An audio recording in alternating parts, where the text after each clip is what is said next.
Pas question d'abandonner Orson pour Patrice et Véronique. Ce couple de Normands, en vacances dans un camping de Sainte-Luce-sur-Loire, ne part jamais sans son chien. On pourrait le mettre en pension pour chien, mais c'est notre animal et on partage tout avec le chien. Donc les endroits, on les choisit en fonction de l'acceptation des animaux. Sinon, on change nos plans et on va ailleurs. Allez, on va y aller, mon pépère. On va se promener. Toutes les activités sont adaptées à leurs fidèles compagnons. Et la région est particulièrement accueillante.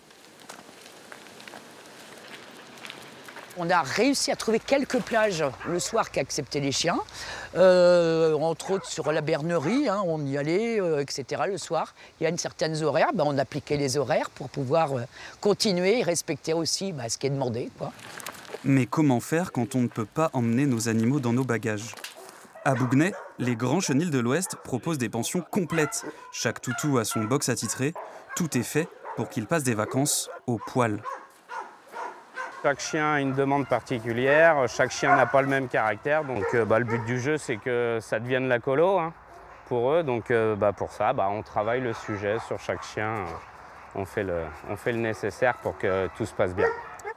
Et la formule marche. Pendant les vacances, les 100 places du chenil sont prises d'assaut.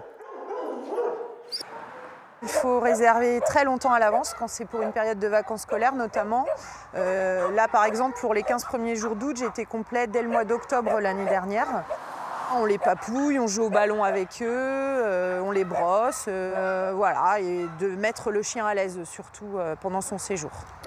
Comptez 170 € en moyenne pour une pension complète de 10 jours. Et l'assurance de bonnes vacances pour nos amis à quatre pattes.